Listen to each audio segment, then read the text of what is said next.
those who have not come to realize that there is a vibrational reality and that it is the precursor to all things that manifest, they might find reason to criticize when things look grim or troubling, to hear someone say things really are well. And it's all right for them to not understand that right now.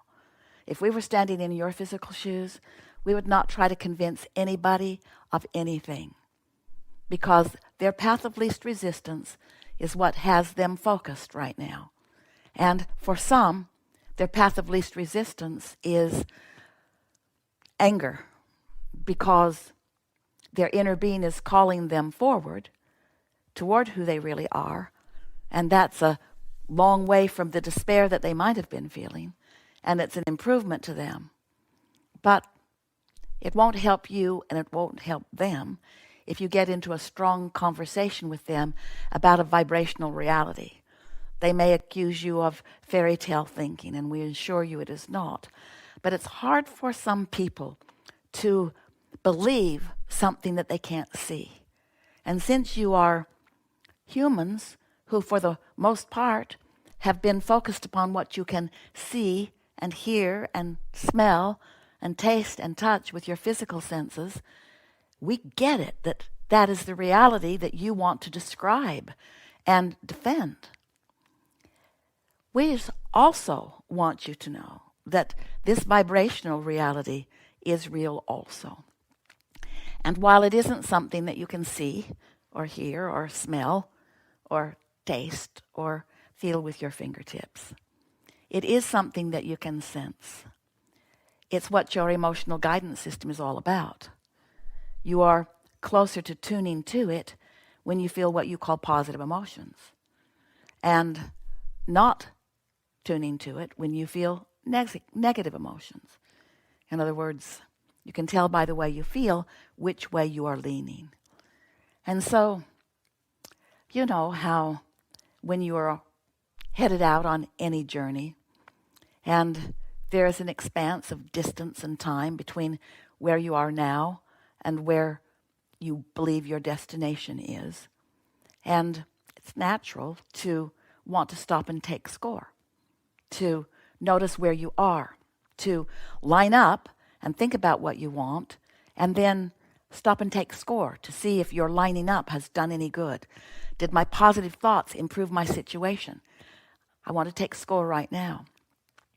And while we get why you would want to do that, we want to remind you that when you stop to take score, because you want to see it and hear it and smell it and taste it and touch it, what you're really doing is setting your guidance system aside and not exercising your improving and increasing ability to know things before they happen, to know what's coming, to let the good stuff in.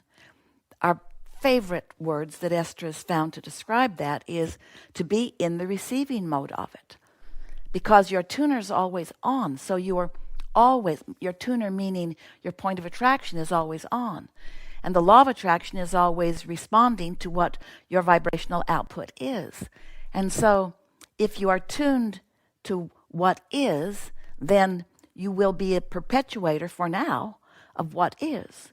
But as you tune to what is in this vibrational reality, and you know that you've done it, not because you can see the evidence yet, but because you feel a little better, as you do that, as you become really good at doing that, what happens to you right away, the manifestation that you can take score of right away, is the improvement in the way you feel. And that is everything.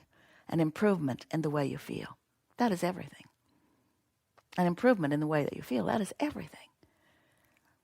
There isn't anything, not a situation, a condition, a relationship, a pile of money, an empire. There is nothing that you desire for any other reason than you think you will feel better in the having of it.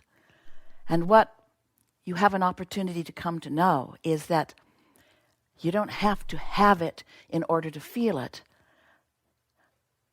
But by feeling it and feeling better, now you are closing the gap between where you are and where you want to be. And you will see day-to-day evidence of that right around you. There is so much around you in your immediate vicinity that will yield to you improvement. But here's the thing, sounds a little bit like a contradiction. We don't want you to need or look for that improvement, not right now. Because in your need or in your premature looking for it, rather than in the way you feel, then you redirect your focus. And it's not like stepping back, and it's not like being held back, but it does perpetuate a momentum other than the momentum that you really want to perpetuate. So what is the momentum that you really want to perpetuate?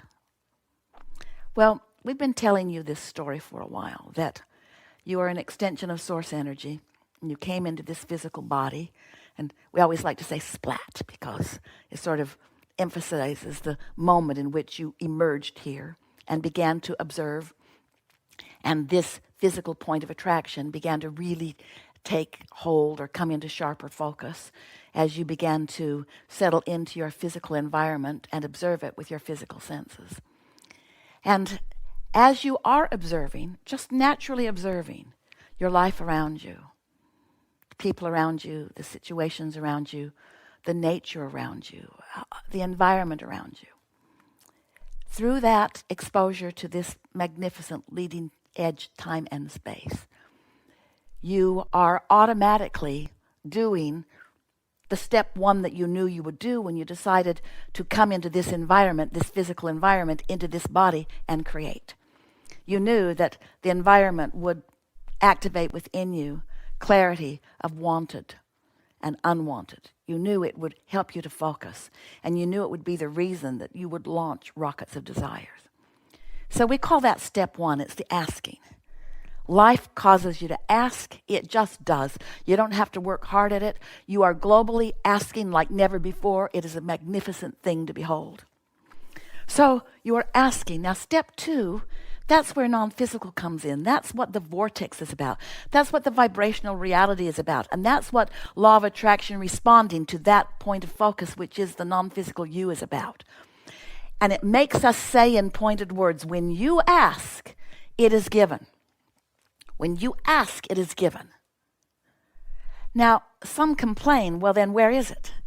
And we say, it's given, it's a vibrational reality. And you say, big deal, I don't want a vibrational reality. I want a reality I can see and hear and smell and taste and touch. And we say, we know you do, but you also want a reality that you can feel. And this is your opportunity beyond ever before to feel this reality, this vortexual vibrational reality. You can feel it if you want to. You can feel it if you'll let yourself, because it's broadcasting to you in a louder, stronger, more persistent, momentous wave than ever before.